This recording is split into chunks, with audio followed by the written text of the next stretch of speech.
टूट गए तो गीदड़ भी डराएगा, जुड़ गए तो शेर भी घबराएगा।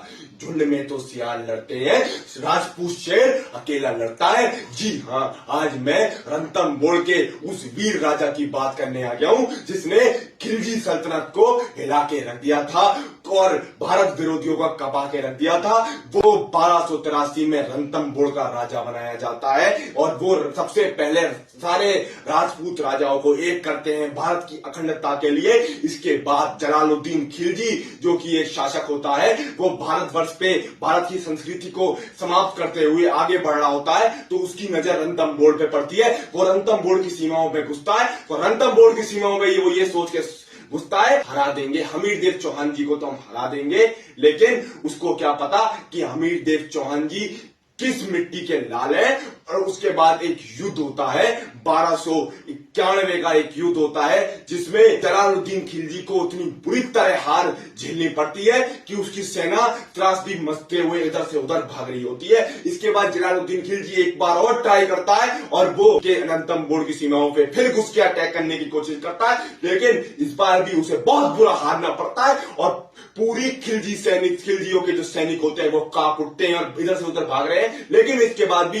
हमीरदेव चौहान जी खिलजी को नहीं बख्शते हैं। इस बार 3 महीने की उसको सजा होती है और 3 महीने की सजा के साथ उसको जुर्माना भी भुगतना पड़ता है और उसे नाक रगड़नी पड़ती है हमीरदेव चौहान जी के आगे जब उसको छोड़ा जाता है। इसके बाद जलालुद्दीन खिलजी का जो भतीजा अलाउद्दीन खिलजी होता है वो उसको मार के खुद गद्दी पे बैठ जाता है और वो भी भारतवर्ष की संस्कृति को नष्ट करता हुआ रणथंभौर की तरफ अपनी निगाहें बढ़ाता है और रणथंभौर की तरफ वो भी ये सोचता है कि मैं भी बड़ी आसानी से हरा दूंगा।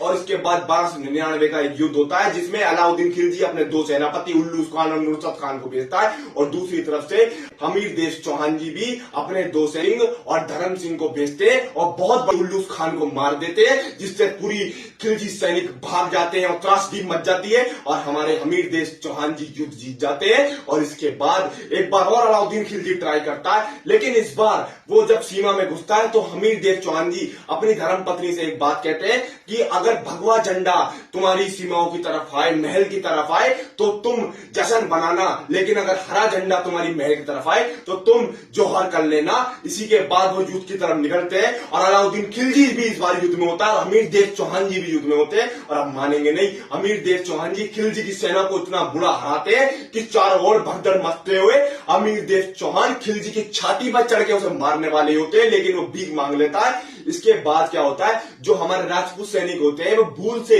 हरे झंडे लेके महल की तरफ भाग रहे होते हैं। इसे देख के जो हमारी रानी साहिबा होती है वो उन्हें लगता है कि हम युद्ध हार गए हैं, जिसकी वजह से वो जल में कूद के जल जोहर कर लेती है। इसके बाद जब हमीरदेव चौहान जी को इसका पता लगता है तो हमीरदेव चौहान जी को अपनी गलती महसूस होती है और वो शिवलिंग के पास जाके अपने ही तलवार से अपनी गर्दन काट के शिवलिंग को चढ़ा के और अपना बलिदान दे देते हैं। सोचिए, हमारे भारतवर्ष में इतने बड़े बड़े वीर हुए, लेकिन इसके बारे में आपको किसी के मुंह से आप ये बातें नहीं सुनोगे, क्योंकि हमारे देश में तो हम जातियों के नाम पे और भाषाओं के नाम पे लड़ेंगे, लेकिन एकजुट नहीं होंगे।